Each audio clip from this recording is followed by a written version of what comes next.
ये कहानी शुरू ही अपने अंत से होती है।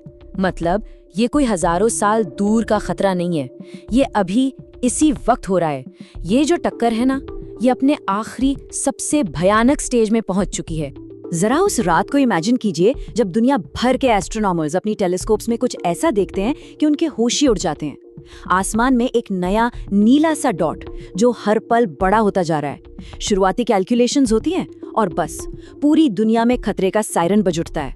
शुरू में जो रिपोर्ट्स आती है ना, वो थोड़ी राहत देने वाली होती हैं कि चलो टक्कर में अभी 13 साल बाकी हैं, शायद कोई रास्ता निकल आए। लेकिन ये उम्मीद पल भर में टूट जाती है जब नई कैलकुलेशंस सामने आती हैं और हकीकत इतनी चौंकाने वाली है कि हमारे पास सिर्फ 30 दिन है। तो सवाल ये उठता है कि भाई इतना टाइम कम कैसे हो गया? और जवाब है स्पीड। एक ऐसी स्पीड जिस पर यकीन करना मुश्किल है। देखिए, प्लैनेट्स नॉर्मली अपने ऑर्बिट में एक तय स्पीड से घूमते हैं, सोलर सिस्टम की ग्रेविटी के कंट्रोल में। उनका ऐसे अचानक रास्ता बदल लेना और करीब 1000 किलोमीटर प्रति सेकंड की रफ्तार से भागना, ये लगभग नामुमकिन है।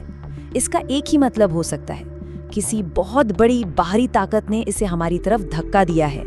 तो इन आखिरी 30 दिनों में पृथ्वी पर क्या होगा? और यहीं पर कहानी में एक अजीब सा मोड़ आता है।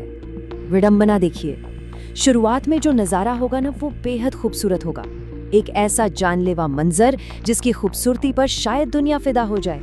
हर रात यूरेनस आसमान में एक चमकते हुए नीले हीरे जैसा दिखेगा और हर रात ये थोड़ा और बड़ा, थोड़ा और रोशन होता जाएगा और देखते ही देखते पूरा आसमान टूटते तारों की एक न खत्म होने वाली बारिश से भर जाएगा।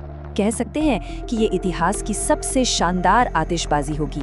बस फर्क इतना है कि ये किसी जश्न के लिए नहीं, बल्कि हमारे अंत के लिए होगी। लेकिन सवाल ये है कि ये टूटते तारे आखिर हैं क्या?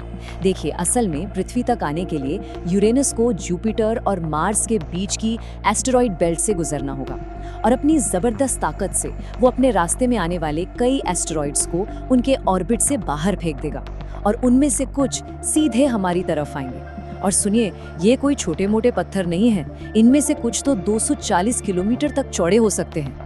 मतलब उस एस्टेरॉइड से कई गुना बड़े जिसने डायनासोरों को खत्म कर दिया था। और आसमान में जो हो रहा है वो तो बस ट्रेलर है। असली तबाही तो अब खुद हमारी धरती पर मचने वाली है। टक्कर से हफ्तों पहले ही यूरेनस की ग्रेविटी हमारे प्लैनेट को अपनी पकड़ में लेना शुरू कर देगी और इसकी वजह बहुत सीधी सी है। ये सब है मास का खेल। मतलब यूरेनस का वजन पृथ्वी से लगभग 15 गुना ज्यादा है। 15 गुना। इस जबरदस्त अंतर का मतलब है कि उसकी ग्रेविटेशनल पुल हमारे प्लैनेट को अंदर से चीरना शुरू कर देगी, बिल्कुल वैसे ही जैसे कोई बहुत ताकतवर मैग्नेट एक कमजोर मैग्नेट को अपनी तरफ खींचता है। तो सोचिए, आखिरी दिनों में धरती का हाल क्या होगा। दुनिया के सारे ज्वालामुखी एक साथ फट पड़ेंगे। जमीन लगातार ऐसे कांपेगी जैसे वो टूटकर बिखर जाना चाहती हो। शहर के शहर मलबे के ढेर बन जाएंगे और इन सब के बीच हवा में एक अजीब सी, एक भयानक बदबू फैलने लगेगी।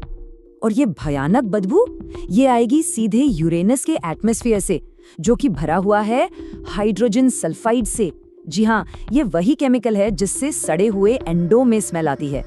अब जरा इमेजिन कीजिए कि सड़े हुए अंडों से बना एक पूरा का पूरा प्लैनेट धीरे धीरे हमारी दुनिया को अपनी बदबूदार चादर में लपेट रहा हो। और फिर वो आखिरी दिन आएगा। ज्वालामुखी फट रहे हैं, जमीन कांप रही है, हवा में जहर घुला हुआ है और अब फाइनल इम्पैक्ट की उल्टी गिनती शुरू होती है। इस पूरे महाविनाश को हम 4 स्टेप्स में समझ सकते हैं। स्टेप 1, यूरेनस अकेला नहीं आ रहा। वो अपने 27 मून्स की पूरी फौज लेकर आएगा जो हर तरफ से पृथ्वी पर मिसाइलों की तरह बरसेंगे। स्टेप 2, जैसे ही यूरेनस करीब आएगा, उसकी जबरदस्त ग्रेविटी हमारे एटमॉस्फेयर को एक स्पंज की तरह निचोड़ देगी। स्टेप 3, इस भयंकर दबाव से हवा का टेम्परेचर हजारों डिग्री बढ़ जाएगा और हमारा पूरा एटमॉस्फेयर एक आग के गोले में बदल जाएगा।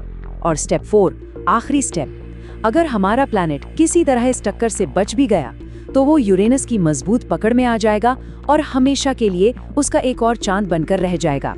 तो सवाल ये है कि इस तबाही के बाद बचेगा क्या? एक शांत, ठंडा यूनिवर्स, बस। लेकिन दोनों प्लैनेट्स का भविष्य हमेशा के लिए बदल चुका होगा और जो नतीजा है ना वो काफी अजीब है। हमारी पृथ्वी का क्या होगा? अब वो बस एक झुलसा हुआ बदबूदार पत्थर का टुकड़ा है जो हमेशा हमेशा के लिए अपने ही कातिल उस आइस जाइंट के चक्कर काटने पर मजबूर हो जाएगी। और यूरेनस का क्या? हैरानी की बात तो ये है कि शायद इस टक्कर से उसका फायदा हो जाए।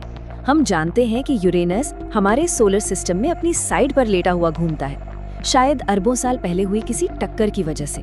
तो हो सकता है कि पृथ्वी से ये नई टक्कर उसे एक ऐसा धक्का दे कि वो वापस सीधा खड़ा हो जाए। मतलब एक तरह से हमारा विनाश उसे ठीक कर देगा। और यहीं पर मैं एक आखिरी सवाल छोड़ जाता हूँ। सोचिए, अगर किसी चमत्कार से लाखों साल बाद पृथ्वी के उन झुलसे हुए टुकड़ों पर जिंदगी फिर से पनपती है, तो उनकी दुनिया का आसमान कैसा दिखेगा? उनके लिए होराइजन पर हमेशा एक विशाल नीला ग्रह लटका रहेगा, एक खूबसूरत लेकिन डरावनी याद कि एक दिन उनकी ये दुनिया किसी और की थी। है ना अजीब कल्पना?